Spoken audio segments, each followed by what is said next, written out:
واصبر نفسك مع الذين يدعون ربهم بالغداة والعشي يريدون وجهه. نعم. اعمل ايه عشان تبقى معاهم؟ عشان مع الذين يدعون. تعمل ايه عشان تبقى مع الذين يدعون؟ اصبر ايه؟ نفسك. يعني مش هتصبر على غيرك، ده الصبر على غيرك ده امر بديهي، لان نفسك قد لا تحتمل احوالهم، قد لا تفهمهم، فما لاح لك من النقص قل انا لي الذكر والكمال، مالكش دعوه. مش قادر تمشي وراهم، عزي نفسك بقول الله النبي: هم القوم لا يشقى بهم جليسهم ووعدنا بالمعين. واصبر نفسك مع الذين يدعون ربهم بالغداة والعشي يريدون ايه؟ وجهه. طيب وبعدين قال: ولا تعد عيناك عنهم. مين ده؟ سيدنا النبي. انت تصبر وهو ينظر، فما تستبطأش الفتح في بداية الطريق، يعكسك الشيطان. فالحكاية عايزة صبر. يا صلاة النبي. لا تحسبن الوصل سهلا مناله، هام فيها ناح فيها نوح هذه الدعوة، وشق بالمنشار زكريا. ده زمان كانوا بيكحلوا بالشط عشان عينيهم ما تغمضش.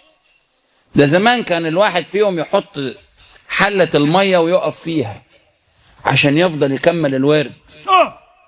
امال ايه؟ نوم نوم نوم نوم، اكل، كسل.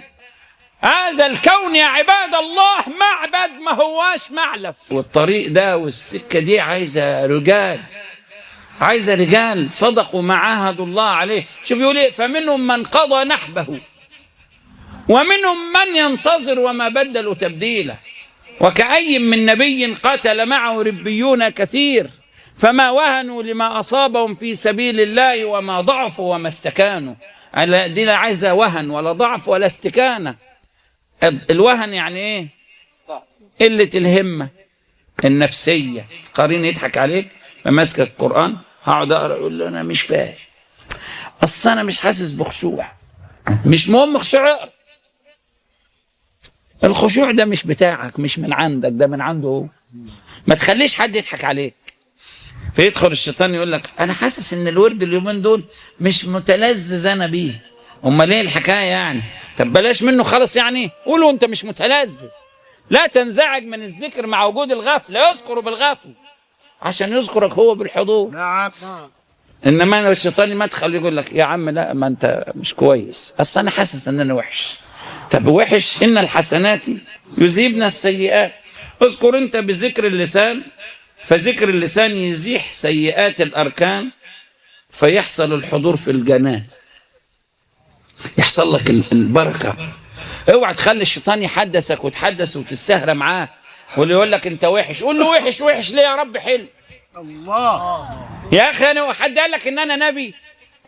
اصلك انت وانت بتصلي مش خاشع زي بعض بس بصلي.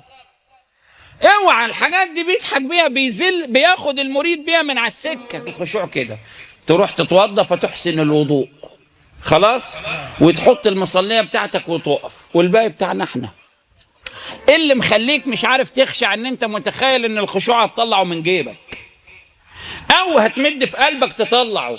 لا، قلبك فيه خشوع، قلبك مليان عيال واموال وراح وجه وصور منطبعه مليئه بالحجب، مليارات الحجب. انت عليك تسبح وهو عليه النور.